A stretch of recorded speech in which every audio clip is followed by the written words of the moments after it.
I knew you was going to fight back. I hoped you would fight back. Good evening. I call to order this October 2nd meeting of the Winston-Salem City Council and would ask the city clerk to call the roll, please. Councilmember Larson. Present. Councilmember Clark. Here. Councilmember Mundy. Present. Councilmember Scipio. Present. Mayor Pro Tem Adams. Here. Councilmember Taylor. Present. Councilmember McIntosh. Here. And Councilmember Burke. Here. Thank you very much. Would you please join the city council and me in a moment of silence?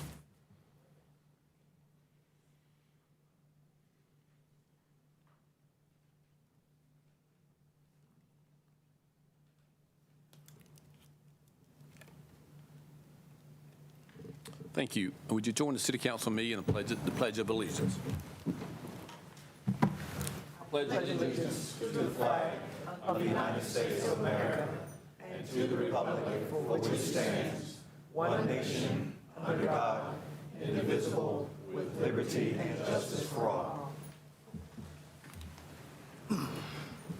Very much. Recognize our Sergeant at Arms tonight as Lieutenant Ashley. Lieutenant, thank you for being with us tonight. We do have three honorariums tonight and an introduction of a new member of our community. So could we proceed with H1, please? Item H1, proclamation declaring October 2023 as National Domestic Violence Awareness Month. Whereas domestic violence is a pattern of coercion in intimate relationships where one person uses violence to gain power and control over a partner and/or other family members. And whereas domestic violence is a crime that violates the individual's dignity, humanity, privacy, and security through systematic control and abuse. And whereas domestic violence may include emotional, mental, physical, sexual, financial, or psychological abuse and/or violence. And whereas people of all ages, races, religious affiliations, sexual orientations, and socioeconomic backgrounds are vulnerable to domestic abuse. And whereas, according to the Centers for Disease Control, nearly 1 in 4 women and 1 in 10 men in the United States have experienced contact sexual violence, physical violence, and/or stalking by an intimate partner during their lifetimes. And whereas the City of Winston-Salem is committed to taking a firm position against domestic violence and will remain focused on ensuring that all people are safe in their homes and that abusers are held accountable for their crimes. And whereas, with many agencies, departments, and survivors working together to promote awareness, we can protect the vulnerable, stop the violence, restore hope, and make our community safer for everyone. Now, therefore, I, J. Allen Joines, Mayor of the City of Winston-Salem, North Carolina, do hereby proclaim October 2023 to be National Domestic Violence Awareness Month in Winston-Salem and encourage all residents to show support for survivors of domestic violence and to actively participate in efforts to end violence in their homes, schools, and communities. Thank you. Dr. J. Nelson Weaver is with us tonight. Dr. Weaver is Vice President of Clinical and Community Services at Family Services for Forsyth County.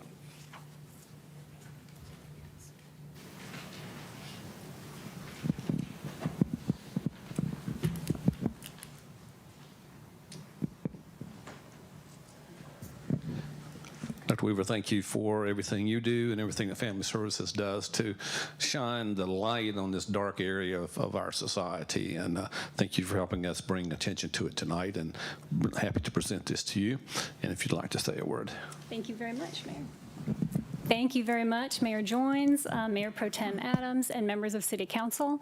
Family Services is very much engaged day to day with supporting survivors throughout our community, but this is not work we can do alone. So we especially thank all of the partners at the city who work closely with us in serving thousands of survivors every year.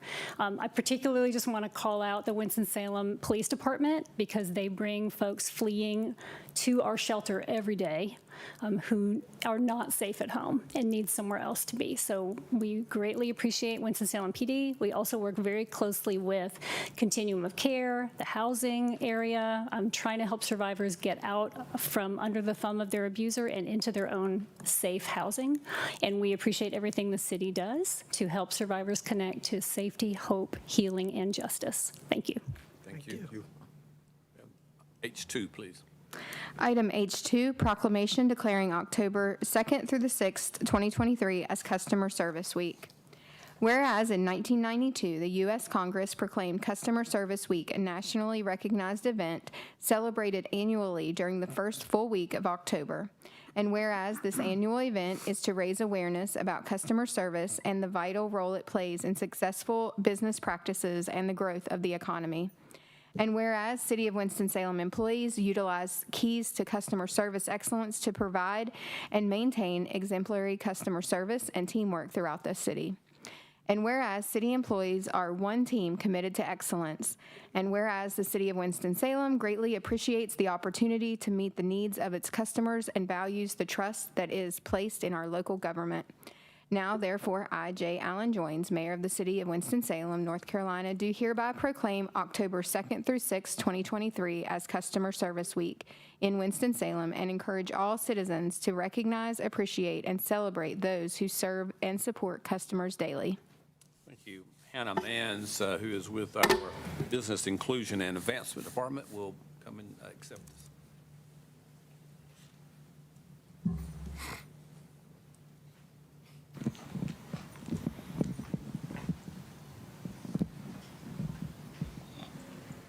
Thank you, Vanna. Ms. Manns, thank you for leading our effort here within the City of Winston-Salem, and I know City Council and I get good accolades for the work that's done by our city employees. It's because we do really emphasize good customer service, and thank you for leading that effort. And if you'd like to say a word. Mayor, Mayor Pro Tem, and City Council, we want to thank you for the continued support of our customer service team, and we hope that you will all join us this Friday, and we will be at Washington Park from 1 to 3 on the Hutton Street entrance, and we are going to celebrate everybody, and it'll be from 1 to 3 this Friday, so we hope to see you guys all there. Thank you. Thank you. Thank you. Item H3, please. Item H3, proclamation declaring October 13th, 2023 as Metastatic Breast Cancer Awareness Day. Whereas October is recognized as Breast Cancer Awareness Month, breast cancer is the most common type of cancer among women in the world and the second leading cause of cancer death among women in the United States. More than 1 in 8 women and 1 in 833 men in the U.S. will be diagnosed with breast cancer during their lives. And whereas metastatic breast cancer occurs when breast cancer spreads to other parts of the body, including the bones, lungs, liver, and brain, regardless of early detection, approximately 30% of stage 0 to 3 breast cancers will return as stage 4. And whereas the national organization Metaviver Research and Support funds critical stage 4 metastatic breast cancer research and educates the public about metastatic breast cancer and the lack of funding for stage 4 treatment. The group aims to dramatically increase the current percentage of U.S. breast cancer research dollars from under 5% to 30% for the already metastasized patient. And whereas the pink ribbon is well known for representing the fight against early stage breast cancer, but it is not inclusive of stage 4. Therefore, the Metastatic Breast Cancer Awareness Tricolor ribbon includes a teal, pink, and green. Teal portrays healing and spirituality. Green represents the triumph of spring over winter and life over death. And the thin pink overlay signifies that cancer originated in the breast. And whereas the City of Winston-Salem joins in the Metastatic Breast Cancer Awareness Day efforts through this October to shine a light on the need for awareness and funding in our community throughout the country.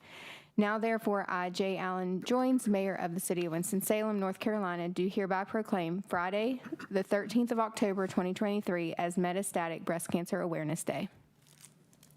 Thank you. With us tonight is Melanie Sisk, who is with Light Up MBC, to receive the proclamation.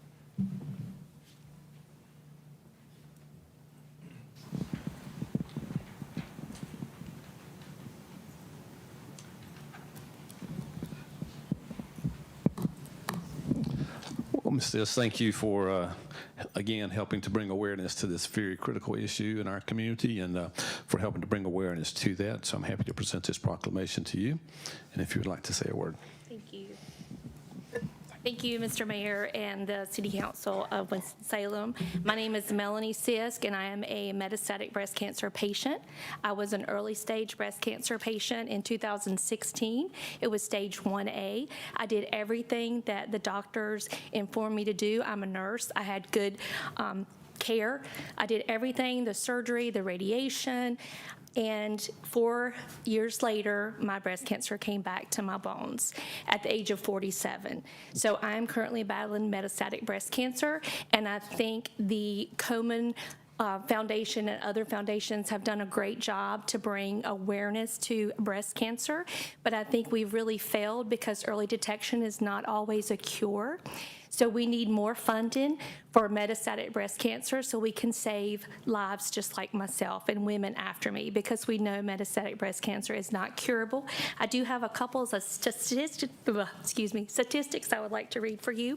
In North Carolina alone, there will be 10,730 men and women diagnosed with metastatic breast cancer in 23. There'll be 1,450 will die of MBC in 2023 in North Carolina alone. These are the current projected statistics. And 5 to 10% of breast cancer cases are de novo, which means they are stage 4 at time of diagnosis. And the truth is, approximately 30% of all early stage breast cancers were turned metastatic. And the 5-year survival rate is 22%. I am living with metastatic breast cancer for over 3 years now. The medication that's helping to prolong my life was FDA approved in 2015. So we need more money for research so we can help women, much like myself, live longer. So I'm excited that Winston-Salem is participating in the Light Up NBC campaign for Mediviver. We have 2 landmarks that are going to be lighting up in our colors. One is the R.J. Reynolds Historic Building. The other is the Twin Arches in Winston-Salem. And we're going to get together that night, the other ladies that's in my local group. We're going to eat out and in the Innovative Center at 6:30 if anyone would like to join us, and we're going to view the landmarks that are lit up. So I'm very thankful that Winston-Salem is participating this year, and I hope this brings more awareness to metastatic breast cancer. Thank you all very much. Thank you, Ms. Sisk. Thank you. Best of luck. Item H4. Item H4, welcoming of Stephanie Pace Brown, visit Winston-Salem President. Thank you. I want to ask Councilmember Jeff McIntosh to introduce Ms. Brown. Jeff is a member of our Tourism Development Authority. Thank you, and thank you for the opportunity to welcome Stephanie to the community. She's been here a little bit. She's actually now even a homeowner in Winston-Salem, which is wonderful. We had a very exhaustive search for Rich Geiger's replacement. Rich served the community extremely well over a long period of time. Stephanie really stood out amongst the candidates, a bunch of really good candidates, and we're just so happy to have her. We're expecting the future to be really bright, and she's hit the ground running. Stephanie, do you want to say a few words? Oh, sure. I'm so happy to be here. I've just started my 4th month, and I've been a homeowner here for a little over 3 months now. I've had the privilege of working in a lot of really special places, from Colonial Williamsburg and Mount Vernon to the same role in Alexandria, Virginia and Asheville, North Carolina. But at this stage of my career, I was choosing a job for the place that I wanted to live and the community that I wanted to join and be part of. And so the search committee created high expectations for me, and the community that I've found so far has only exceeded them. So I look forward to getting to know all of you better. Thank you.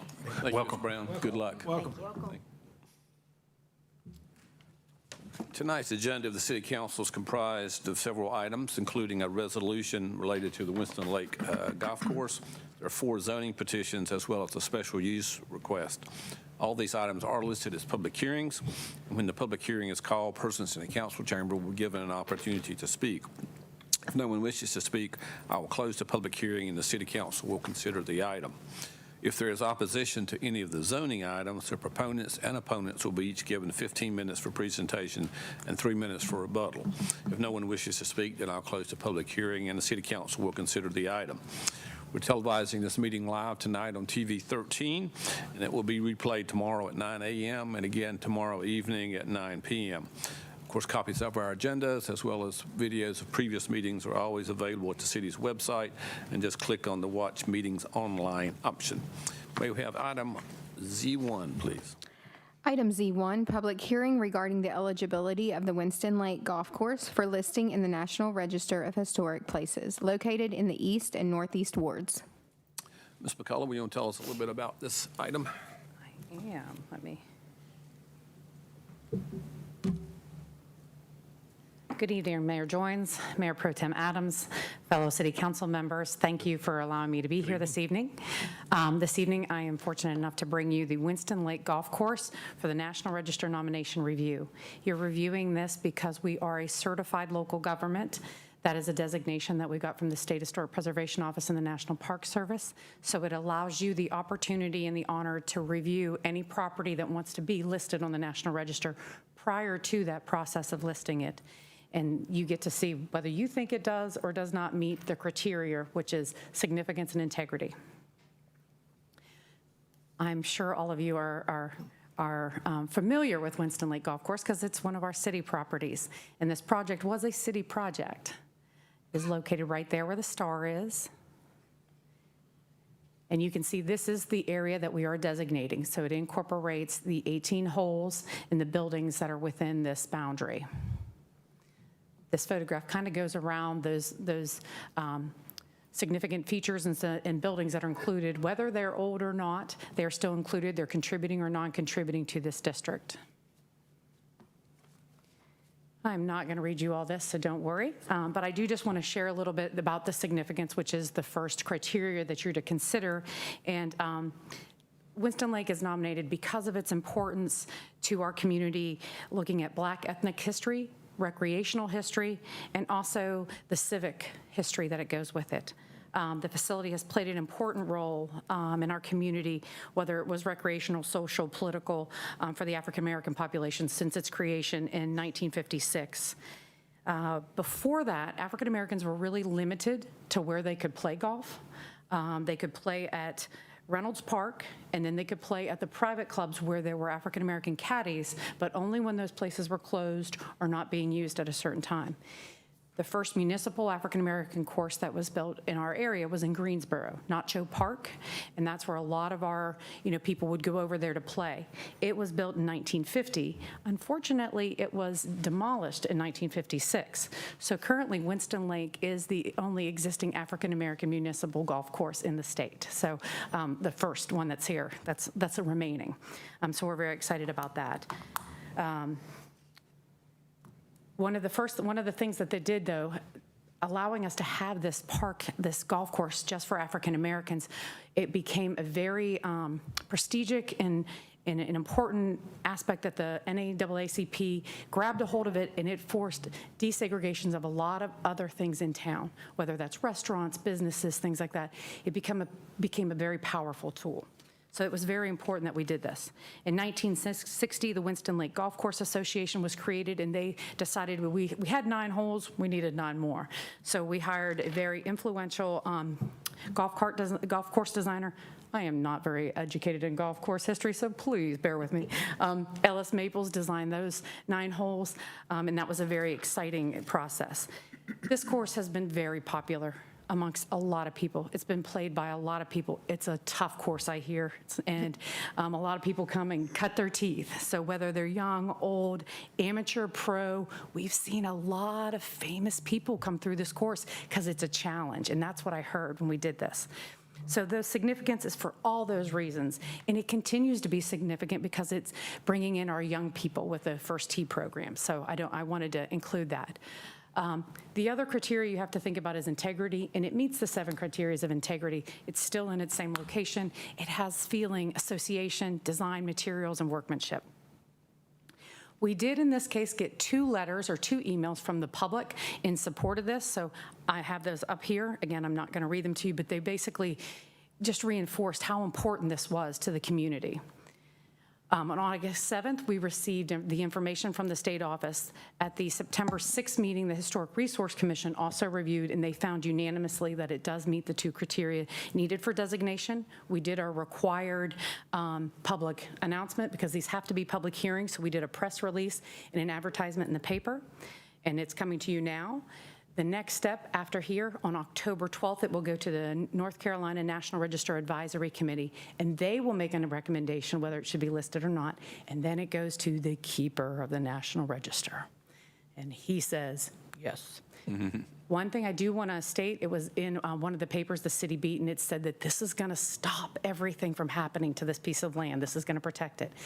The National Register is an honorific program, so this is to show how important it is. It doesn't put protection that the city can stop doing something. You don't have to get permission before you do anything. The only time that that happens is if there are any federal funds involved or federal programming. I wanted to make that clear so everybody understood that. That's all I have. If Any there's questions of Michelle? Well, thank you very much. This is a public hearing. Is there anyone in the council chamber who would like to be heard on this proposal to nominate Winston Lake Golf Course for the Historic Register? All right, seeing no one, I'll declare the public hearing closed and would recognize Councilmember Scipio. Thank you, Mr. Mayor. I move for approval of item Z1. Second. Motion second, and Mayor Pro Tem. Yes. I kind of laughed when they said how difficult the lake is. The lake is difficult, but that was one of the jewels about this course, even when it was only built for African Americans. White golfers and other golfers, they came and played because they heard about the difficulty of the course. The one thing about the course, if you played it, you know when we say it's tight, it's tight.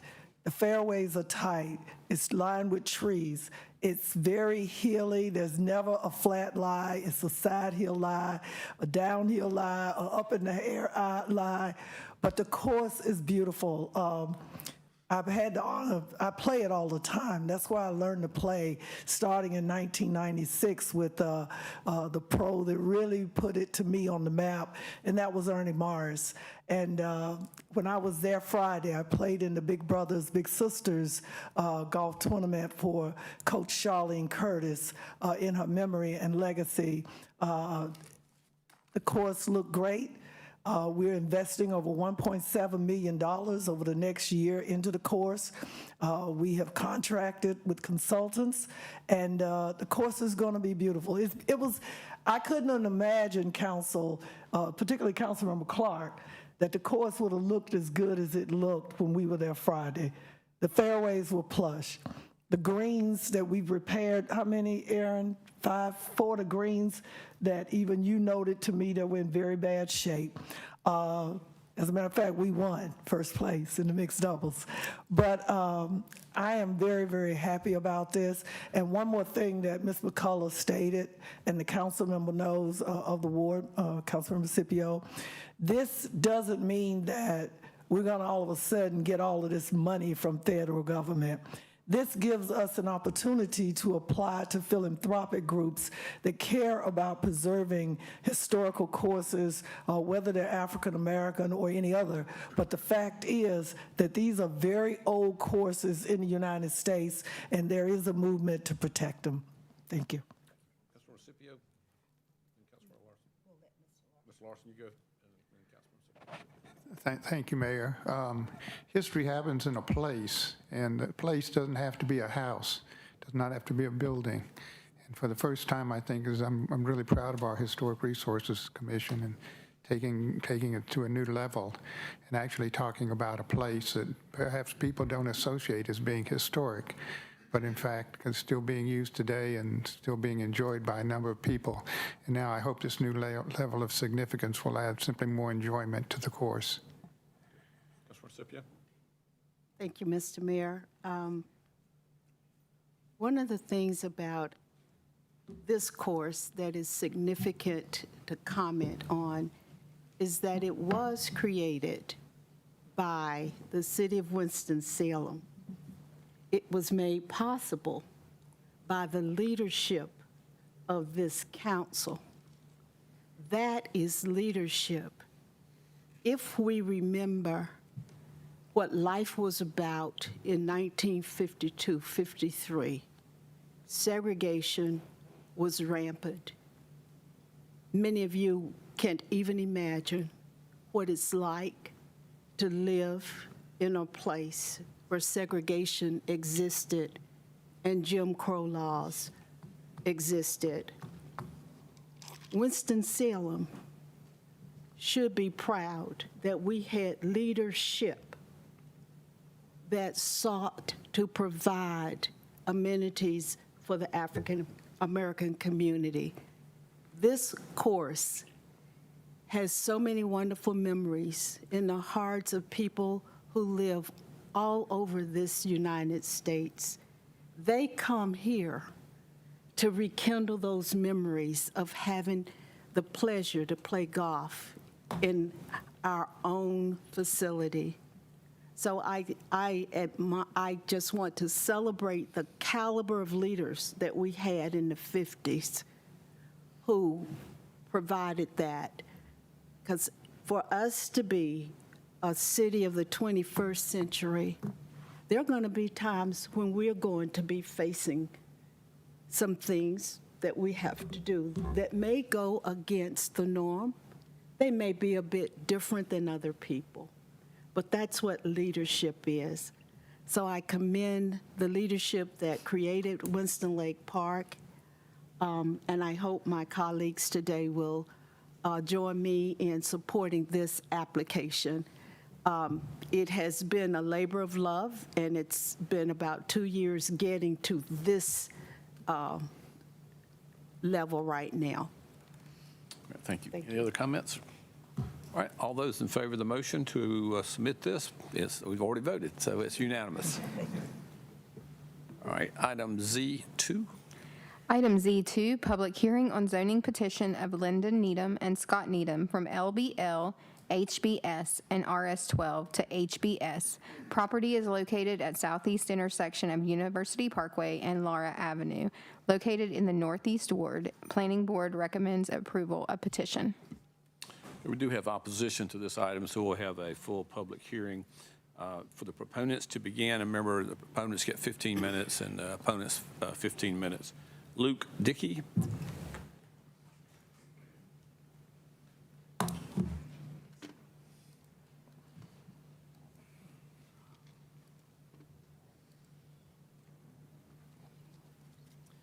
Good evening, Mayor, Pro Tem Adams, and the council members. Luke Dickey with Stimmel Associates, 601 North Trade Street, Suite 200, Winston-Salem, 27101. Thank you for your time this evening in this case. Just going to give a brief presentation. Again, the site is located at the southeast corner of Laura Avenue and University Parkway. It consists of 5 parcels. One of the parcels has the Pelican Snowballs place located on it. That entrance kind of roughly lines up with the entrance into the Target Shopping Center. And then there is a converted house into an office on the corner of Laura Avenue and University. And then there's 2 rental properties then on the backside that goes further into Laura Avenue. And you can see that on the site there. One other item to point out in this reference here is that the floodplain is located to the south of the site and also behind it. So that large parcel that's there is encumbered by the floodplain. So that's a good natural buffer that will be maintained.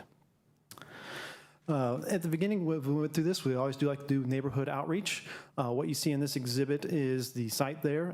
The dashed line that kind of surrounds the bubble of the site, that's the 500-foot notification area. We send out notifications into everybody within the highlighted red area, so we usually like to go above and beyond that 500 zone. We sent out a total of 118 invitations to that meeting.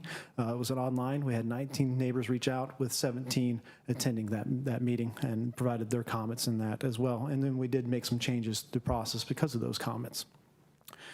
This is the site plan that's being proposed. It is a proposed bank on the corner of Laura Avenue and University Parkway, and then a sit-down restaurant on the southern portion, so it'll be divided into two separate lots. Our original site plans had an access point also out onto Laura Avenue, which had been a secondary access point. In discussions with staff and also with fire department and everything, and the concerns of the neighbors of coming out onto Laura Avenue, we were able to remove that. And that's what we're proposing with our site plan, is a removal of that and just have access right now out onto onto University Parkway. This is a signalized intersection. It's got kind of 3 signal locations right now, so we'll be adding a 4th leg, so we'd have to work with NCDOT in regards to that to re-signalize, and then also add the new movements here that would take place in that location. So that would be a process of the driveway permit if this moves forward. Again, overall, the proposed bank there is located on Norris with a sit-down restaurant. You'll notice that there's a larger green space. I'll get this a little bit behind there with some added buffering. So we worked with planning staff to make sure we were pulling that as far to the University Parkway as possible to provide more buffer from the residences that are located back behind there. This is what's called out on the area plan. What's highlighted kind of that orange-yellow color is recommended to be commercial uses. You can see that includes some of the site here. One thing I did want to point out was the parcel to the north of Laura Avenue is also called out to be commercial, so that dashed line kind of shows where that back end of that lot. So we wanted to make sure when we did the bank that we tried pulling that again as far north to the university as we could. So there's a very small section of that site that is beyond that for where we have the parking and dumpsters. So we try to keep everything, again, pulled towards University Parkway. So in the end, 79% of that rear lot is going to be open space and setback and kind of the buffering for that. So we were really trying to make sure that we were providing that buffer and then extend that buffer along Laura Avenue for where the parking was. So we take instead of just doing a typical street yard, we're pulling that required buffer yard, working with staff on that as well. And then we'd have the street yard then where the drive-through lanes are located through there. We will have to do smaller variety trees just because there's a power line that runs through there, but we will again provide that screening along that section there. And we tried to put the least intense use of the bank up against the neighborhood as opposed to what the restaurant would be. One of the things that's kind of was discussed in the issues with obviously anytime you do development is traffic. For this site, this is from the TIA report that was submitted by Davenport engineers when we look at it. Again, I'll remind you, this is kind of the best guess of a traffic generation that the professionals do when they look at sites. This was reviewed by Winston-Salem DOT and NCDOT as well. The main thing is the access to this site is going to be off of University Parkway. So that is pretty defines where it's going to be. So the trip distribution was looked at mainly 60% was going to come from the south and 40% from the north. Coming from Oak Summit, which is off to the east, the only way to get to this site, if you're coming on Oak Summit, you'd have to turn south on University Parkway, enter into the site. And then to exit, you'd have to go back out to University Parkway. And you do have the opportunity to take Laura Avenue if that intersection is blocked. And that was a concern, obviously, from the neighbors from that standpoint. So what I've got highlighted here is kind of the arrows I want to look at. This is the worst case scenario, the total trips unadjusted for the AM and PM peak hours. So at the AM peak hour, they're projecting 53 total trips are exiting out of the site. 5% of that is 3 vehicles. If you look at the PM peak, then it's 63 exiting, and again, 5% of that is roughly 3 vehicles when you account for the rounding.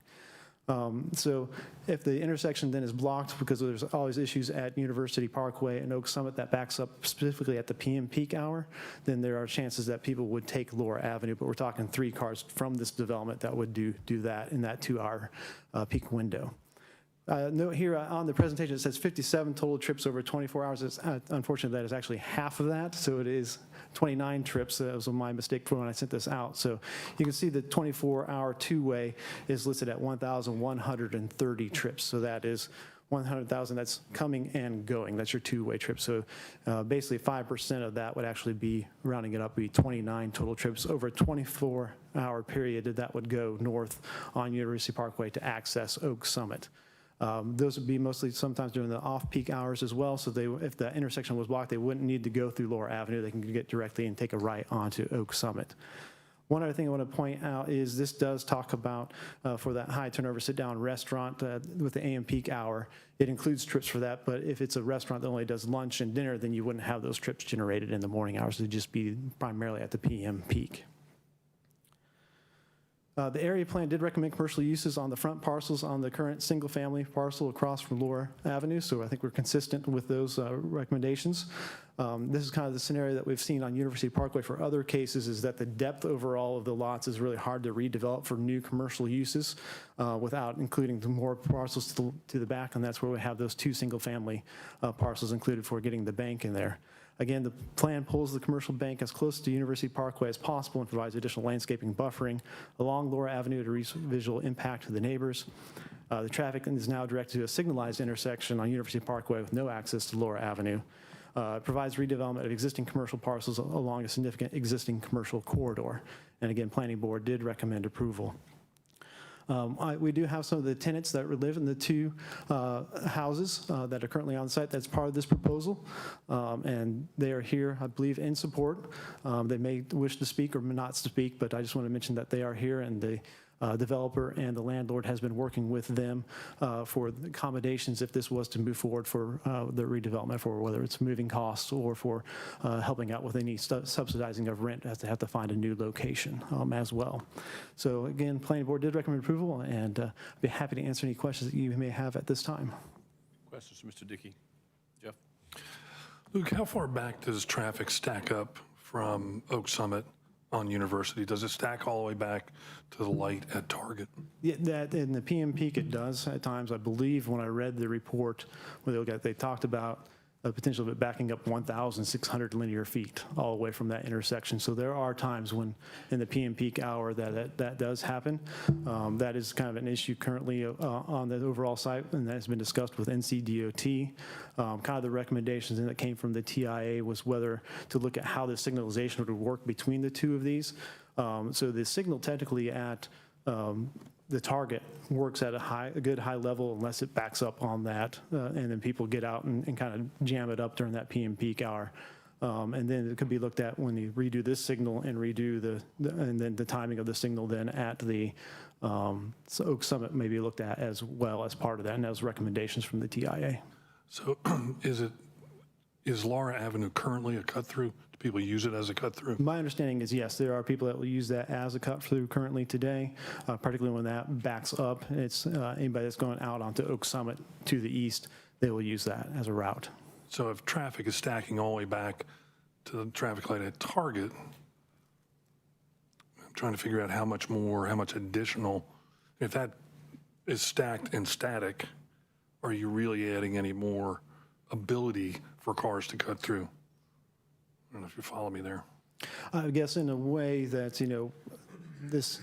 this site itself from its traffic generation could have, I could talk about those 3 cars or whatever that would want to go out in that direction to Oak Summit. Right, but if they want to go out and they're already stacked, So they're already stacked. Yeah. can they get through there, or are you just going to have the same amount? They won't be able to get through this development at all to connect to Laura. It would still be the same scenario of them cutting across to Laura. Thank you. Okay. Thank you, Mr. McIntosh. Thank you, Mr. Dickey. All right, thank We do you. have some other individuals signed up as proponents of this. Is it Brenda Kuberman? Robin Rogers. Would you like to speak, Ms. Rogers? No, I would like to speak, but I have one of my family members that is here that would like to say something. Okay. Hugh Dalton, I guess it was. If you'd come up and give your name and address, sir.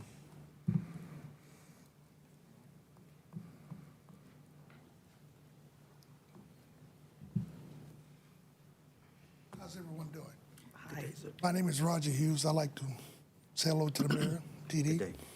I'm here because Mary Bohannon is one of my friends, and we here pertaining to the lady that's living there is of a certain age. Can you speak closer to the Or mic, raise sir? the- You can just pull the mic up. Pull the mic up. Like this. The lady that's living there is of a certain age, and what I really want to know is what does the city of Winston-Salem provide for them for information on how they are going to have to be relocated and things of this nature? Do they have organizations for this?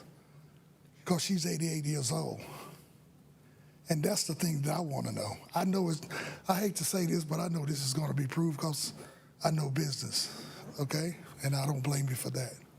But that's why we're here, for information pertaining to what's going to happen after this approve or disapprove for the relocation of these people. That's what I want to know. Thank you very much, sir. Is there anyone else for the proponents that would like to be heard? Yes, sir, for the proponents. If you would give your name and address for the record, please, sir. Good afternoon, City Council. Good afternoon, City Council and Ms. Burke. I'm kind of twisted up because I'm one of the residents. Please give us your name and address, sir. My name is Clarence Britton, 106 Laura Avenue. and I'm one of the tenants affected, me and my next door neighbor, and I have been there for a while and stuff like I'm in the middle of it. You know, if you've been there for about 20 years and you had to move and stuff like this pays applying with your mind. You know, I'm 65 years old, but I'm gonna say it, I'm gonna leave it like this. I put it in God's hands, and I'm gonna leave it like that. And thank y'all. Thank you. Anyone else for the proponents? Yes, sir. All right, well, thank you. We'll now hear from the opponents. We have 15 minutes. First person signed up is Martha Jones. Please state your name and address for the record, please, Ms. Jones. Name is Martha Jones. I'm at 117 Laura Avenue. Pull the mic down to. Is that better? Yeah, thank you. 117 Laura Avenue, Winston-Salem. First of all, thank you for hearing us today. And we're here today because we feel the rezoning at Laura and University Parkway will impact the safety and integrity of our neighborhood. It's a small neighborhood. We're diverse racially, culturally, generationally, and includes original homeowners in their 80s and 90s and homeowners with small children. And some homeowners have been there 20, 30, 40 years in their homes. The North Suburban Area Plan states the following on page 25. Preserving the existing character of the older neighborhoods in the planning area is a priority of the plan. Neighborhoods should be protected from inappropriate residential, commercial, and industrial encroachment, and the revitalization of older and underutilized commercial sites and buildings should be encouraged. Commercial development should be concentrated in designated areas and not be allowed to take the form of strip development along the major roads in the planning area. At the planning board meeting in June, members voted that this development did not meet the criteria of the plan, but a second vote, they approved moving forward with the development. That was disappointing to me to see that the plan did not seem to hold true. The rezoning would remove the homes at 106 and 110 Laura Avenue currently occupied by long-term residents who would be forced to find new housing in an economy where rent values are at an all-time high. While I can't speak for these neighbors and understand that you are working with them, it's still a concern to me that anyone could be forced from their home to put in, I've heard it's a steakhouse, to put in a steakhouse and a bank. Encroachment into the neighborhood will negatively impact us with regard to traffic, safety, trash, noise pollution, and light pollution. Our neighborhood has already experienced this traffic issue from University Parkway and Oak Summit with people who use the cut-through. And I see the statistics, and I don't believe them. I think it will be a bigger problem than this presented. Additionally, we're touched by the houseless populations in nearby areas who also use Laura Avenue as a thoroughfare. While we appreciate the changes the developers made to the traffic flow, we still expect the traffic issue to increase on Laura, and we have a lot of residents who walk their dogs on those streets. They walk to grocery stores. We have walked to the bus stop, and we have one wheelchair-bound resident who uses Laura Avenue. The character of the neighborhood is at risk with noise and light pollution and negative impact to home values. What happens to our home values? Safety can be impacted with a restaurant and bar, introducing potential for crime and vagrancy. And we've already had 2 robberies recently in months at the gas station and the Walgreens across the street from us. We do have a petition that we circulated, and I believe that was, Barbara Burke was given a copy of that. With neighbors who've signed to oppose it, and neighbors who are immediate to the area along Laura Avenue, and residents on Barlow and Kevin Drive who will also be impacted by this. So comments on the petition included concerns about traffic, safety, noise, trash, vagrancy, etc. So we're asking you to please do not pass the rezoning proposal. Judy Griffith. Hi, I'm Judy Griffin. I live at 107 Laura Avenue, which is directly across where the bank property will be. I agree with the things that Marty shared with you, and I believe I sent each of you a couple of emails each time this was scheduled that tells you the statistics of the petition that we circulated.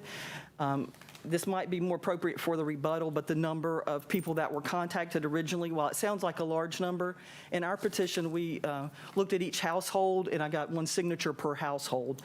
So I think there was a total of 41 households in that area. We didn't include the Target and the things across University, and our response was very high. I gave you those statistics. The original communication to the neighborhood came out from the developer. It was in English, and it came a week before the initial meeting. The initial meeting was held via Microsoft Teams. A lot of the people in our area are Hispanic. A lot of the people are elderly. I didn't think that was very conducive for them attending the meetings.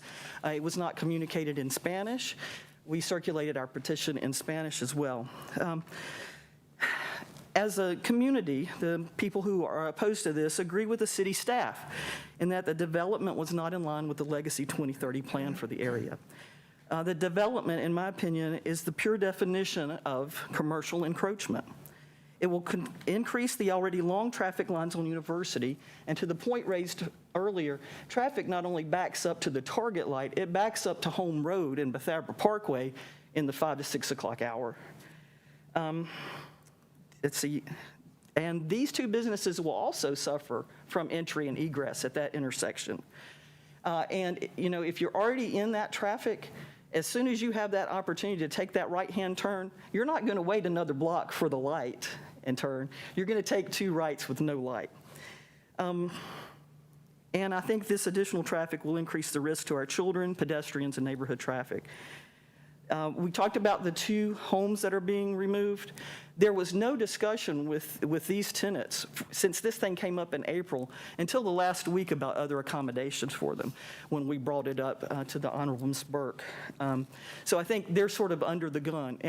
And one reason I brought up when I saw the development was starting, one reason we were concerned was because they're between a rock and a hard place.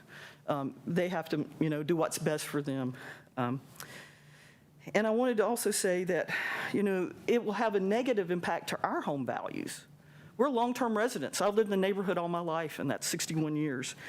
And already some neighbors have spoken about moving if the development occurs, as they're concerned with their safety and privacy. I would say please consider that there are many areas more appropriate for this type of development. The best laid plans will not be able to control the noise and light pollution, the overflow parking issues that might develop, vagrancy, nuisance traffic, that would be created by a bar-restaurant combination this close to a residential neighborhood. I'm asking you to please vote against this rezoning and in support of established, affordable communities, their character and safety. Thank you. Thank you. Sherry Cochran.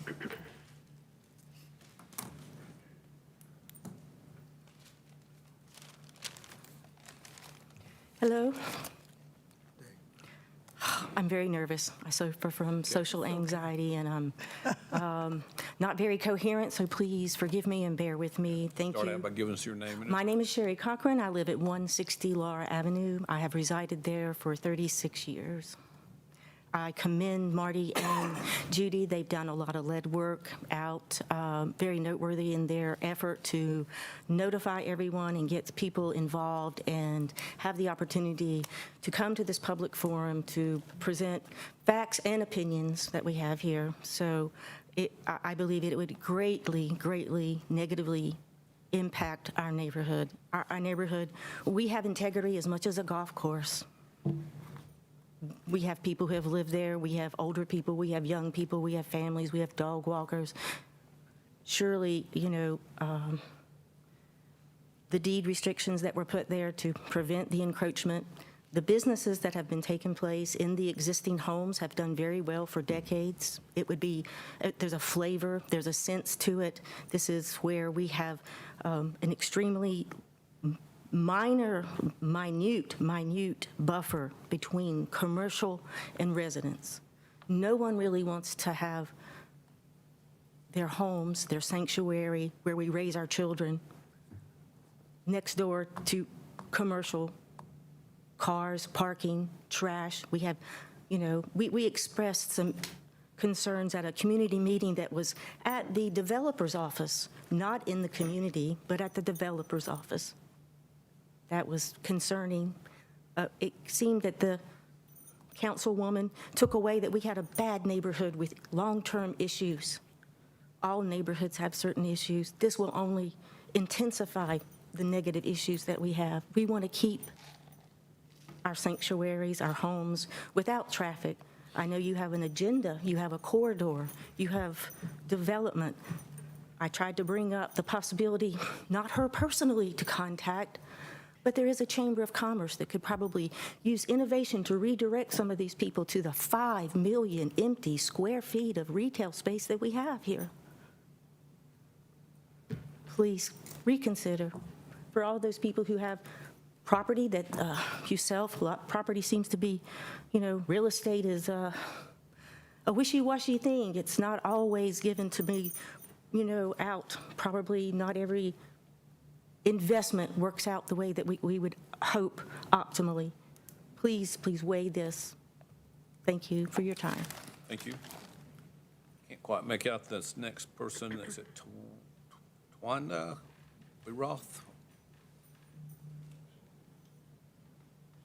And Clarence? You're okay? Okay. Yvette Spears?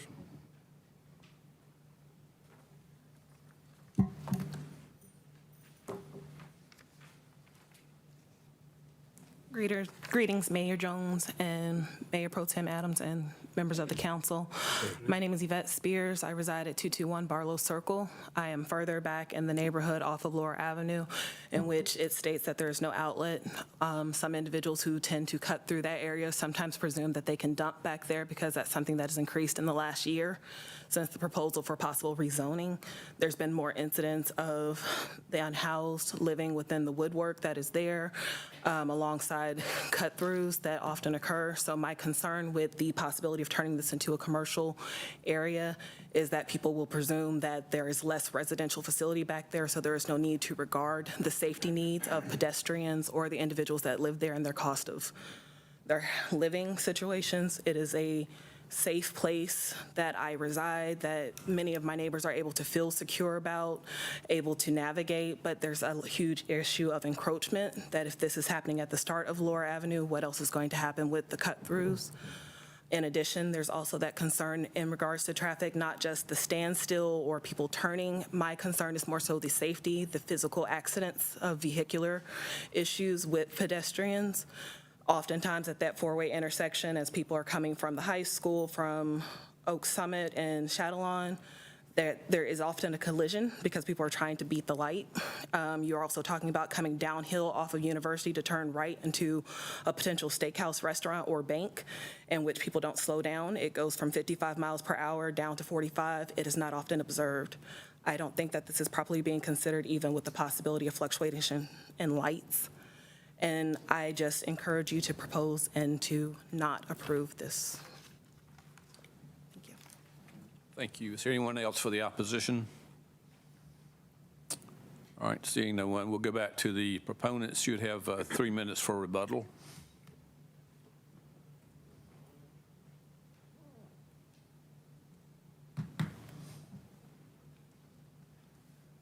Mayor, thank you.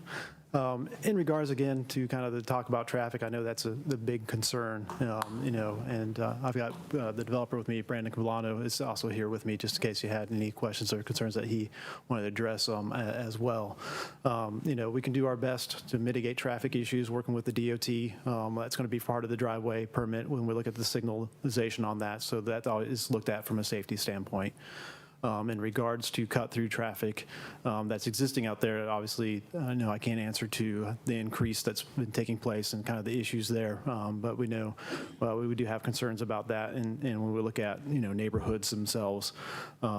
But in this case, looking at the numbers that this is projecting and what's coming from that Oak Summit side, the traffic that's coming from there is very minimal. That would be going back out that direction because of the infrastructure of how University Parkway works in this scenario. and we can just trust the numbers that are provided to us from the professionals. And so that's just kind of the overview that we have on those concerns there. There are talk about pedestrians, and I know University Parkway has some future proposed improvements to it. So we're not adding a sidewalk out there at this point. It'll be a payment in lieu that the developer would do because of what NCDOT is currently analyzing what University Parkway kind of needs to be.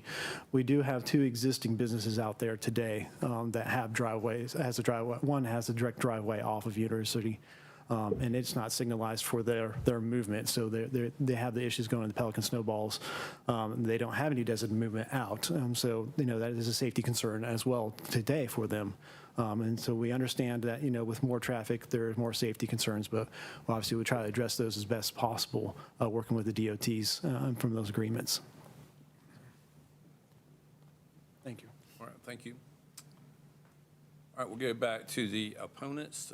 You would have 3 minutes for rebuttal. Anyone who would like to speak? All right.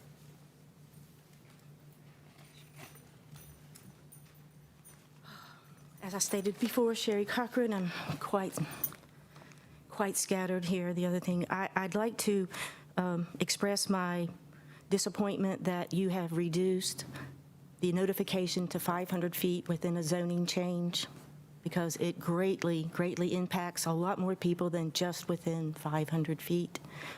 The traffic, I do not, contrary to the amount of traffic that's backed up, it backs up to Home Road at all times of the day. It is not only Target that is there, there's also Chipotle and a dental office that is there. We have a Speedway, we have Pelican Ice. It is quite dense with the amount of traffic and the speed that's there. The apartment building that's also on University Parkway, where all the people coming northbound is required to do a U-turn at the Cherry Street to do a U-turn to get back into there. So there's a lot of accidents that are happening there. Again, a lot of people have property that requires a quiet time after 10 p.m. and I think we should be entitled to such as that and I don't know how that you're going to prevent people who are at the steakhouse where alcohol is there to not speed through Laura Avenue. It's 25. A lot of people don't realize it's resonant. It's 25 miles per hour. Oak Summit, 35. I hesitate to tell you that is not adhered to. Imagine. The intersection is nearby a school. We've had fatalities from people passing school buses on Chatelain Drive in the past. I just think that the deed restrictions that were there to prevent the encroachment are being compromised and reversed and not honored. We would like to keep our neighborhood safe, quiet, clean. We would not like to be despaired upon. There's, a lot. Thank you. Thank you. Have about 36 seconds. Judy Griffin, 107 Laura Avenue. I just wanted to point out that traffic is not our only concern. We're concerned also about the impact to our way of life in our community. Talking about the cut-through traffic, there is new housing developments on Oak Summit Road. That's to the east of us. Traffic on Oak Summit is already pretty intense at the light at Germantown. I think we're just going to add more traffic. And in the next 5-10 years, I'm sure a lot of those people will want to come and into that area. So you'll have more traffic going to the east. These projections are based on things today. The existing businesses there are low impact, and the hours are very different. A snow cone place does not operate the same hours as a restaurant or bar. Griffin, your time is up. Thank you very much. All right, I'll close the public hearing and ask Mr. Murphy if he would give us a report of the planning board.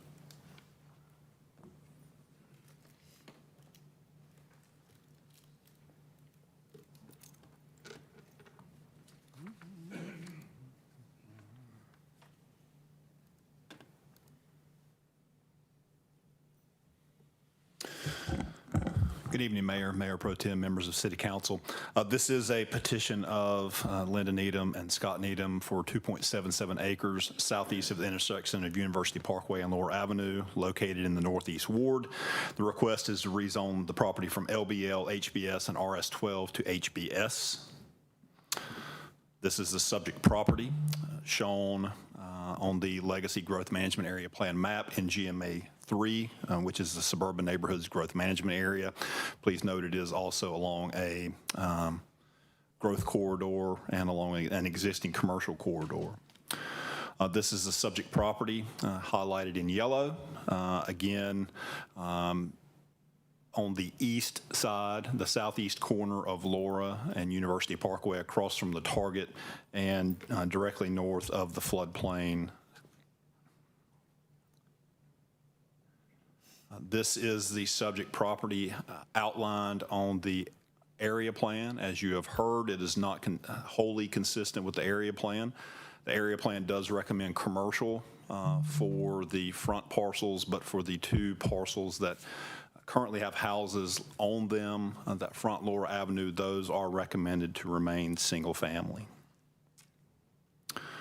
This is the subject property outlined on the countywide aerial imagery. Again, you see that this consists of 5 parcels, 4 of which have structures on them. The southernmost parcel there, south of the existing Pelican snow cone, appears to be mostly vacant and wooded.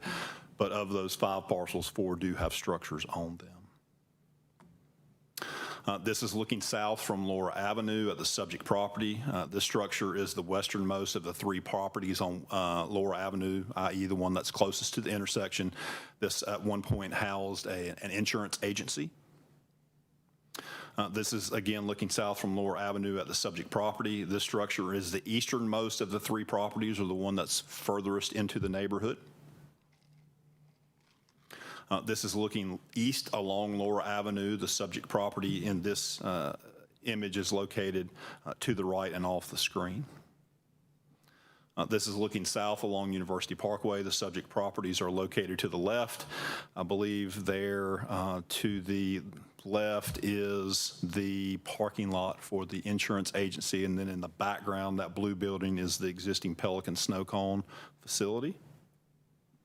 And this is looking at that image again from University Parkway looking east. This was the site plan that was presented to Planning Board. There were a few changes that were made in between the presentation to Planning Board and what's coming before City Council. They did revise their plan to eliminate a lot of this parking along Laura Avenue and to provide some better internal circulation. Currently, all the traffic would have to flow through, on this proposed plan, would have to flow through this one area of interconnectivity. The revised plan actually provides for driveway connections on both the east and the west between the bank facility and the sit-down restaurant facility, and they also eliminated the parking on that north side, or on the side closest to Laura, again, and that's where the drive-through window would be, but there is no parking located on that side of the building. In summary, prior rezonings on portions of the subject property did include some use limitations to protect adjacent homes from high-intensity commercial uses, which this proposal does remove. This proposal does not meet the recommendations for low-intensity office and single-family residential uses on several of the parcels as shown in the North Suburban Area Plan update. The developer did make several modifications to allay staff concerns related to intrusion into the residential neighborhood. This was heard by the Planning Board at their June 8th, 2023 public hearing. As has been noted, staff did recommend denial based on the inconsistency with the area plan. The Planning Board did hold their public hearing. There were 4 speakers in opposition. I believe at least 3 of the folks that spoke this evening also spoke at the Planning Board meeting, and their concerns that they brought up tonight were similar to the concerns that were brought up to the Planning Board. Following the public hearing and discussion, the Planning Board did vote 6-3 to recommend approval of the request. This item was on the agenda for your September 5th meeting, but it was continued in order to allow for another meeting between the developer, the council member, and the stakeholders. So with that, I'm available to answer any questions. Mr. Murphy. All right. Councilmember Larson. Could you elaborate a little bit on the zoning changes that occurred that created the business conditions along University Parkway, the two parcels that are actually now commercial? They were rezoned, and you made reference to when those zoning. They were rezoned. The original parcel on the corner of Laura and University was rezoned. I don't have it in front of me, but a fairly long time ago, but they only had the use, I believe, we've done some use consolidations. Essentially, they had the use offices. They could have had a couple other ancillary uses, but not very impactful commercial uses. The LBL did have the use, I believe, restaurant without drive-through. That's what Pelican Snow Cone is, but there are a number of other uses that have been introduced. The original rezoning for the office was located on the corner, and it was approved as an S, which basically maintained the existing building. The LBL, again, I don't know what all the uses were, but they were limited in their number of uses. With this request, they're taking the HBS and the LBL and the two RS-12 parcels and then basically packaging all that together as an HBS. Now, what that HBS does is it does intensify, but it also does tie that entire site down with the site plan and the uses and the conditions of approval. But it is more intense than what was originally approved with those two existing rezonings out there. Councilmember Scipio. What were the restrictions that are now being removed? I do not have that information in front of me. I'm sorry. It wasn't included in the staff report either. It was basically a generalized statement that basically those restrictions were being removed through this rezoning action, but I don't have that in front of me.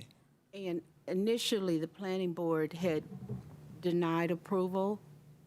Planning staff recommended denial, but the planning board said that the plan does not comply with the recommendations of the area plan, but recommended approval anyway, 6-3. Thank you. Councilmember McIntosh. Somebody mentioned deed restrictions. Do we know if there are deed restrictions on this? I do not. First of all, and I can turn to the city attorney, we don't enforce deed restrictions. Deed restrictions normally expire after a specified period of time unless they are renewed by the property owners, but that's not anything that we would enforce. Thank you. Thank you, Mr. Murphy. Appreciate it. I will recognize Councilmember Burke if she's ready for a motion. Thank you, Mayor. After I make the motion, I'd like to make some comments. Absolutely. At this time, I move for approval of the statement of consistency for approval of this item and 2 W-3574. Is there a second? Second. Second. Motion by Councilmember Burke, seconded by Mayor Pro Tem Adams. Go ahead, Councilmember Burke. This has been one of the most difficult decisions that I've had to make. And I have really thought about this. I've asked questions. I've reached out to the developer over and over and over. I've reached out to Luke with Stimmel and Associates. I've talked with some of the neighbors. I've driven through the community. This is a well-established, nice community. Laura Avenue is. It is a street where I would live, without question. When I asked Chair Clark to hold this out and give me a little time to have another meeting, he agreed. And during that time, I did have a meeting, and 3 of the ladies from the community came and they spoke tonight. And I heard their concerns, and I felt their hearts. I felt their compassion about where they lived and how much they loved their community. I also took into consideration the many changes that have been made by the builder the compromises that have been made to ensure that these two new establishments will not encroach upon the neighborhood. I heard the concerns. The concerns that resonated with me were concerns regarding traffic, yes, and we did hear from Luke from Stimmel that DOT has decided to re-signalize the traffic turns to try to help out. And you all know that University Parkway is a very highly traveled location. And right across from this development, you do have Target. And the ladies reminded me there's a speedway over there, and they, feel like a lot of issues take place at the Target and at the speedway. I heard them. I also asked about these concerns that they raised. How many calls have they made and reached out, and if they were able to get some help? And they did tell me that they have not called. They have not asked about getting help over there. That didn't weigh in on my decision, but I thought I would point that out. The traffic is heavy. It was heavy before the Needhams decided to sell their property, and it's going to remain heavy, consistently heavy in that location. When we spoke with the property owners, we were told that they had a plan. And they've had a plan for a long time, and I would just venture to say for some years, I believe is what they said, to sell this property. So they were going to sell these two houses no matter what. Now, if you know anything about me, you know that my red flag went up when I found out we have families living in these homes. And I was a hard no.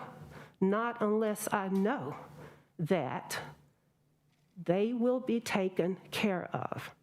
So the developers, they assured me, and they assured me in writing, and Mr. Clarence Britton and his wife are here. They are a renter. Miss Robin, and you are the daughter of Mary Bohannon, and you are in support of this. Am I correct? Let's not interact with this. Public hearings ought to be held. So the developers provided both of the renters letters of intent, and this is very unusual, but they knew I would not move forward without making sure that we did not displace families. Letters of intent, and I'm not gonna go through all of it, but this letter of intent to both families offers to pay moving cost, living cost that will cover them for the next 5 years if they're, okay? I appreciate that, Councilmember Burke, but because it's not part of the zoning, I'm sorry, because it's not part of the zoning decisions, we probably need to leave that alone. Yes, thank you, Attorney Carmen. The point I'm trying to make is I was assured that the families would be taken care of. So I want to just tell you how I weighed this out. Commercial development will take place at this location, even if the Needham's property is not included. We don't know what could possibly replace the previous insurance agency and the Pelican cones, snow cones. Something's going to take place there, one way or the other. Including these two properties will not encroach upon the neighborhood. The developers redid the plan so that on the properties where the homes currently exist, they will only create landscaping and vegetation buffering so that it will protect against noise, pollution, visibility onto the back of these businesses. And for those reasons, I decided that I could support this motion. Thank you for allowing me to speak. Councilmember Burke, any other comments? Mr. Larson? Thank you, Mayor. We have area plans that are designed to provide assurances to people that their neighborhoods or their commercial operations or whatever will be in a context that is compatible to their desires and lifestyle. And what we have here is an intrusion into with a commercial development into a neighborhood, which is a question that was resolved years ago when the decision was made to allow commercial development along the main business corridor of University Parkway and yet protect the neighborhood behind it. And so the two houses, one of them, which seems to be a remarkably nice house, if that was what we were looking at earlier, in a time when we are trying to protect housing, I'm having a difficult time understanding why we're destroying two perfectly good houses and allowing commercial development into a neighborhood that needs protecting and fostering. I'm not sure how difficult the traffic is going to actually be. I'm not sure that this development is going to impact traffic all that much ultimately, but it certainly is going to affect University Parkway, which may in fact spill over into the neighborhoods as well. But what bothers me most about this is that neighborhoods need protecting, and this is a perfect example of where we're changing the rules on them, and we're going to change the zoning basically from a residential to a commercial use, and we're going to take up two perfectly good houses, so I'm having a hard time supporting this. All right. Councilmember Burke. Two other points I failed to make. They were made previously, but I just want to restate them. The developer redid the plan so that the access points will only be from University Parkway, only. Entering from University, exiting from University. And the Needhams are planning to demolish their homes, and we have no authority over whether or not they have their properties demolished. Thank you. Thank you. We do have a motion and a second on the floor to approve this rezoning. All those in favor of the motion, please indicate by voting yes. Anyone opposed, vote no. And the motion passes with a vote of 6 in favor, 2 against. Thank you, Councilmember Burke. All right, item Z3. Item Z3, public hearing on zoning petition of City of Winston-Salem from Forsyth County MUS to Winston-Salem MUS. Property is located at multiple locations along Brookberry Farm Circle and Maple Chase Lane. Located in the West Ward, Planning Board recommends approval of petition. Thank you. This is a public hearing. Is there anyone in the council chamber who wishes to be heard on this particular rezoning? Seeing no one, I declare the public hearing closed. I'm going to go ahead and recognize Councilmember Clark. This is basically way housekeeping. Yeah, probably a meeting or two ago, we annexed the land in, and all we're doing is changing from county zoning to our zoning, no change in zoning. So I move for approval of 1, the statement of consistency or approval of this item, and 2, W 3588. Second. Thank you. Motion by Councilmember Clark, seconded by Councilmember McIntosh. Any discussion? All those in favor of the motion, please indicate by voting yes. Anyone opposed, vote no. And that is unanimous. Thank you, Councilmember Clark. Item Z4. Item Z4, public hearing on zoning petition of Our Father's House Baptist Church, Inc. from RS9 to IPL. Property is located at the southwest intersection of South Main Street and Rink Road, located in the Southeast Ward. Planning Board recommends approval of petition. Thank you. Is there anyone in the council chamber who's opposed to this rezoning?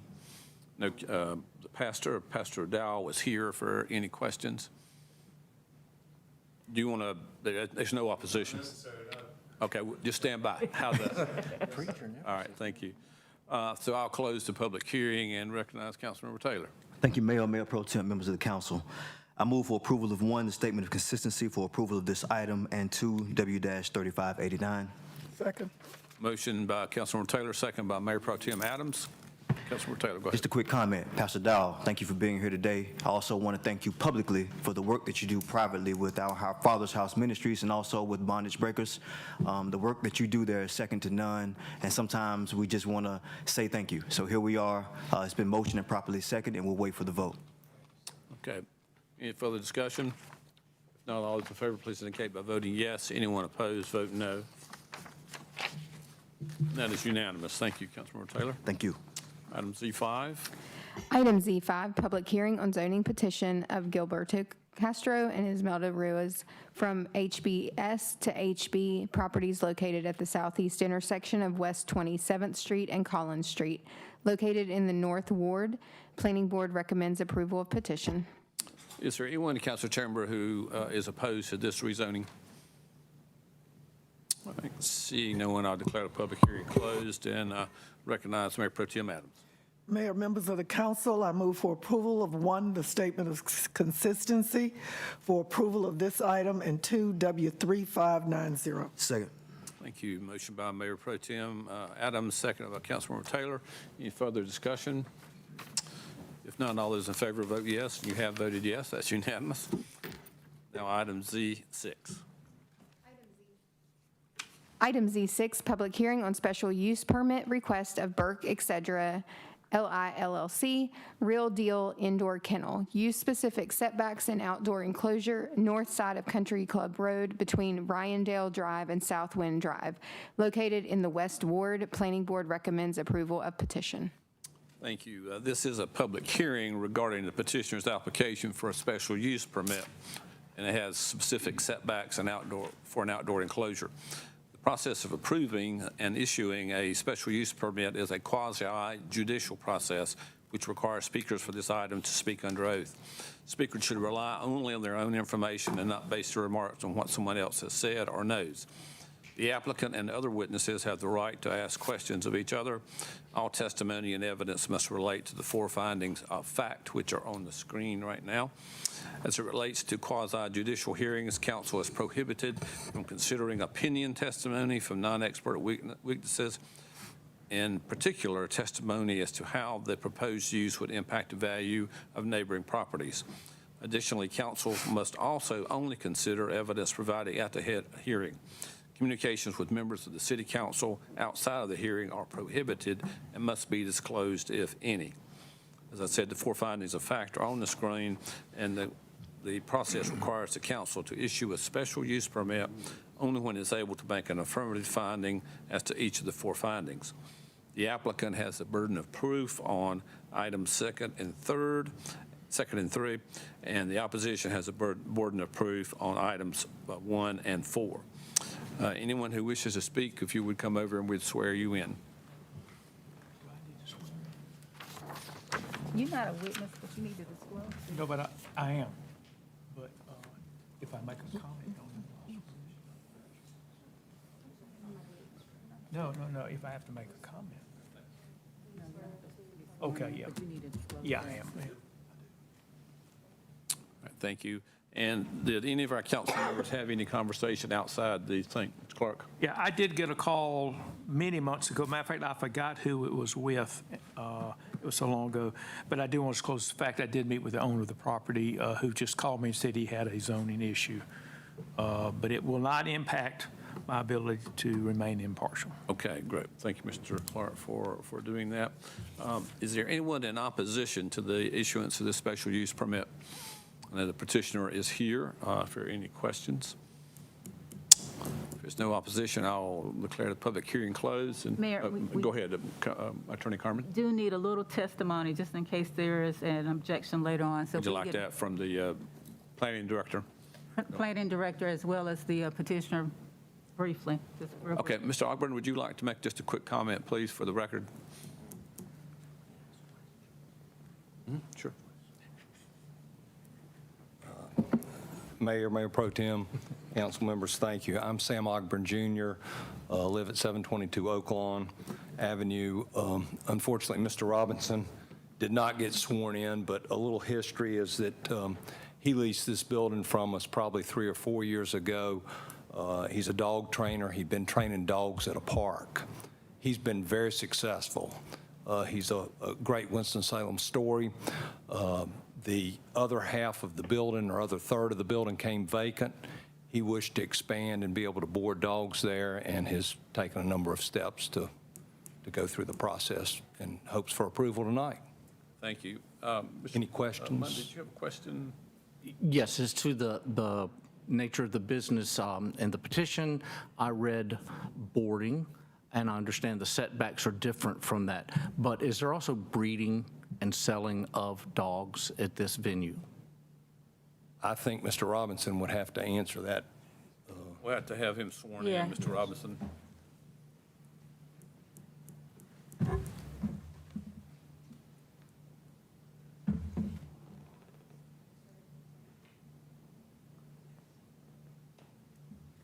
Mr. Robinson, if you give your name and address, please. My name is Antoine Robinson, and my address is the 4825 Country Club Road. There is no breeding on the property.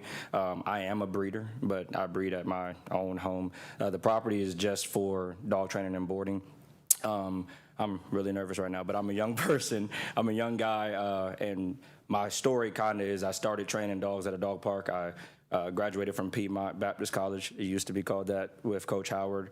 And I had a pit bull. We were at a dog park, and I got into another dog. It was a golden retriever. Actually attacked my dog, and my pit bull was only 4 months old. And a lady got mad at me, and it was a big thing. I went home, cried to my mom, and she said, "You should become a dog trainer."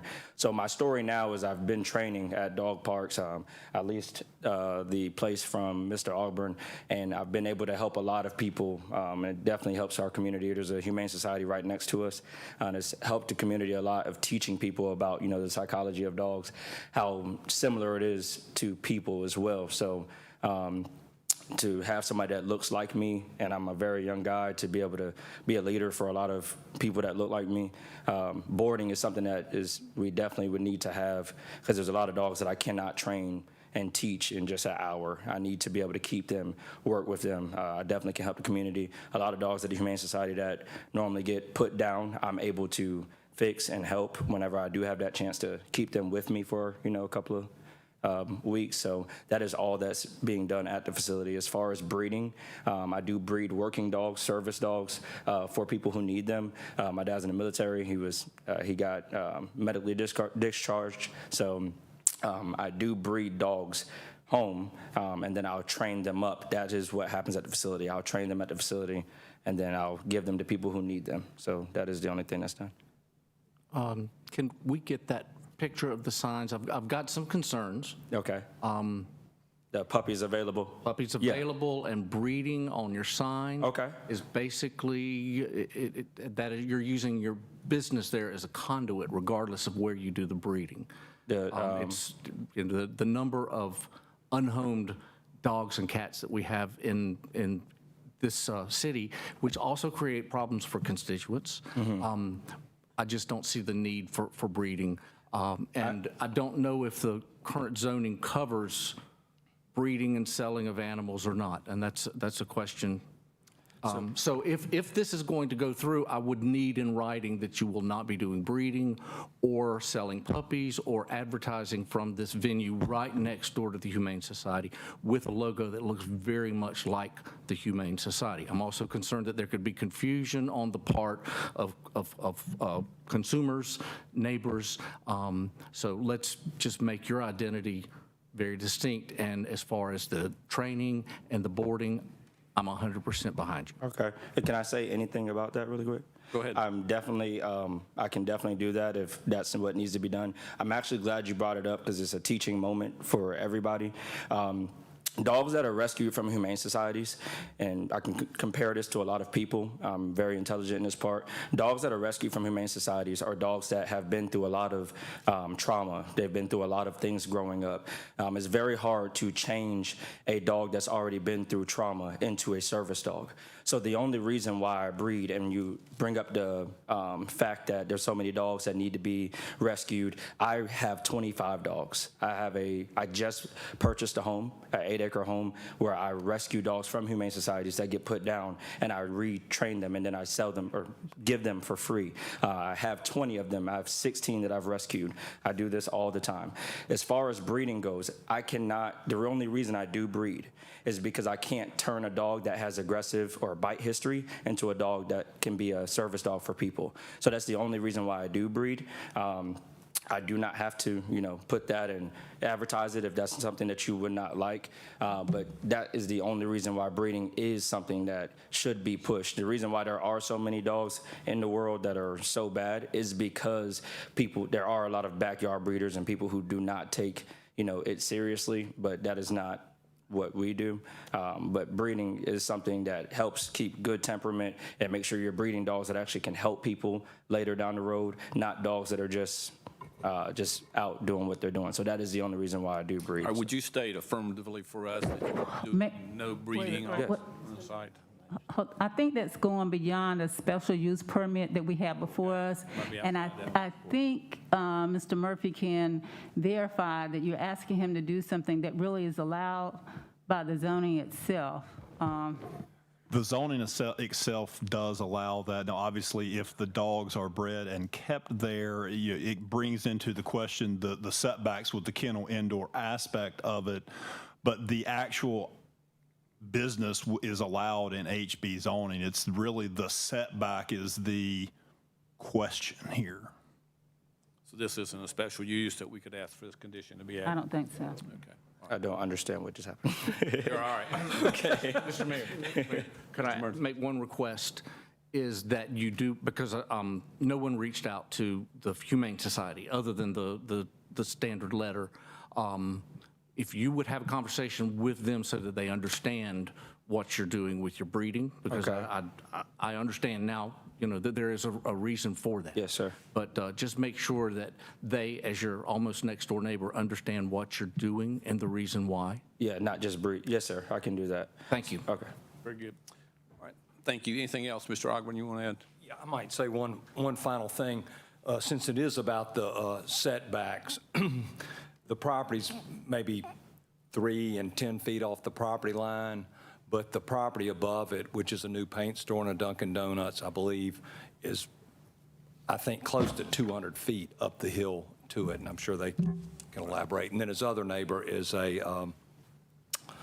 Jughead storage. Thank you, Jugheads, and they work together. So anyway, any other questions for me? I will then declare the public hearing closed. No, don't close it because Mr. Murphy needs to testify under oath. I know it's been a while since we've had one of these. The mayor's out of order. He's just out of sync.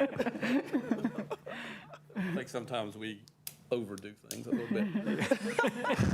I'm sorry, just trying to follow the law. Mr. Murphy. Good evening again, Mayor Pro Tem, members of council. The petitioner is, this is case W 3591, special use permit. This is, the petitioner is Burke, et cetera, LI, LLC. The site is 0.44 acres on the north side of Country Club Road. The request is a city council special use permit for a use-specific setback and outdoor enclosure reduction for a kennel indoor use. This is a subject property shown on the Legacy Growth Management Area Plan map. It's located in the Suburban Neighborhoods GMA3 Growth Management Area. It is also located along a growth corridor and in between 2 activity centers. This is a subject property highlighted in yellow, again, adjacent to an HBL and located in a general use HB zoning district. This is a subject property. If you'll notice the difference between these 2 maps, this map, and again, sometimes we catch this, sometimes we don't. If you notice that HBL zoned property, those buildings have been removed and that property has been redeveloped. But the the planimetrics still show the old building location. But when you look at the aerial photo in this image, you'll see that it has been redeveloped. That building's been moved up the hill. So this proposed, or the existing building is substantially away from that new building on that subject property to the east. This is the subject property shown on the West Suburban Area Plan update. It is within a identified commercial area.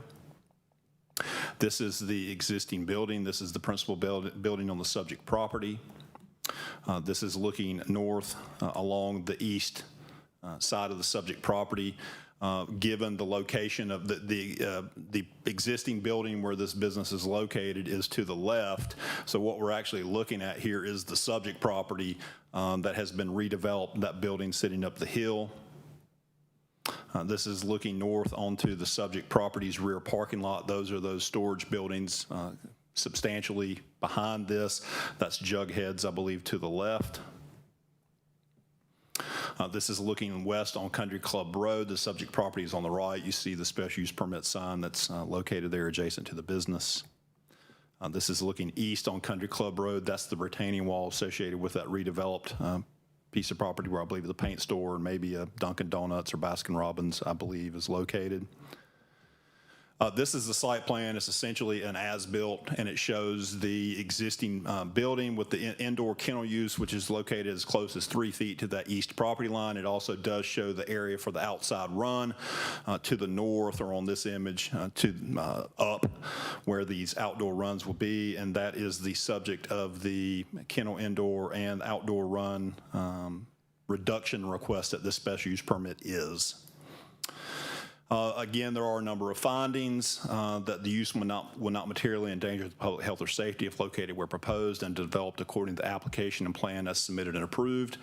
Our response to that is the proposed use kennel indoor is not a threat to public health or safety. There are other kennels along Country Club Road that are closer to neighboring structures than what is currently proposed. Additionally, there are no known plans for expanding the current building.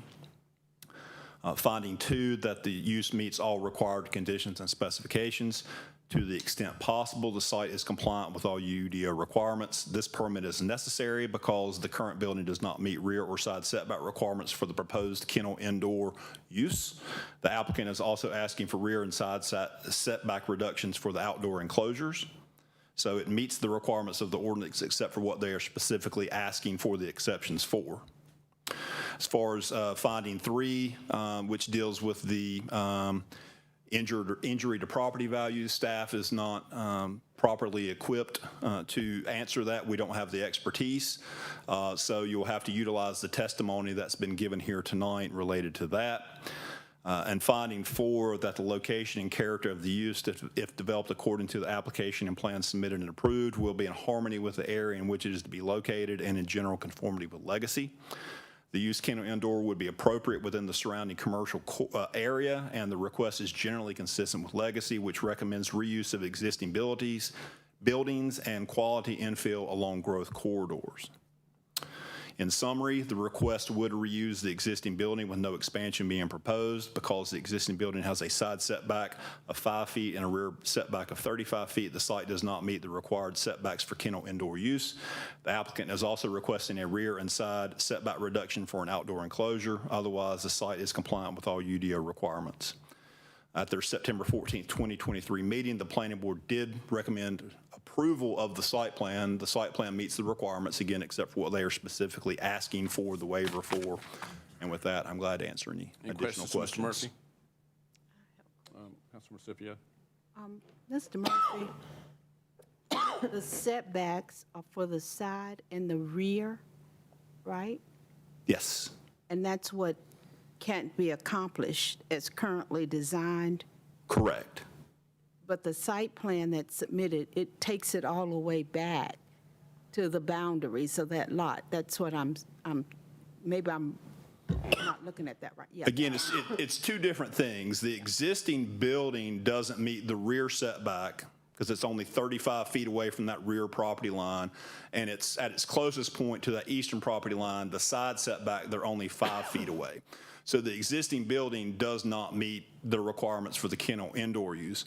Additionally, if you want to have an outdoor run where a dog can exercise at a kennel indoor use, supervised, there are some requirements in the ordinance that deal with that, then those also have to meet those setbacks. But there have been, there are instances, generally, obviously an outdoor run doesn't exist until you put it in. So the existing building is already non-conforming in relation to those setbacks dealing with the kennel indoor use, but they have the ability to request to add the outdoor runs as part of the same request, and that's what they are doing here.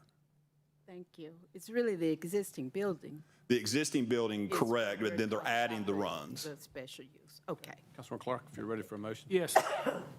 I move, based upon the staff report, testimony, and evidence presented at the public hearing, that 1, the city council affirm the 4 findings as required by section 3.2.13E of Unified Development Ordinance. 2, City Council approve the site plan that is included with the special use permit request, along with the conditions included in the special use permit and staff report. And 3, the City Council issue a special use permit to Burke ETC LI LLC, Real Deal Indoor Kennel for use specific setbacks and outdoor enclosures. Second. Councilman Clark moves approval, seconded by Councilman Taylor. I will close the public hearing before we vote. Any discussion? Just a quick comment, Mayor. Yes, sir, Councilman Taylor. Mr. Robinson, correct? I've said this a million times, but a city's strength depends on its ability to both attract and retain young professionals, and I consider entrepreneurs to be in that vein. I just want to thank you for establishing and expanding your business, and we look forward to having more people like you in our city. Thank you. Thank you. All right, all those in favor of the motions to approve this, please indicate by voting yes. Anyone opposed, vote no.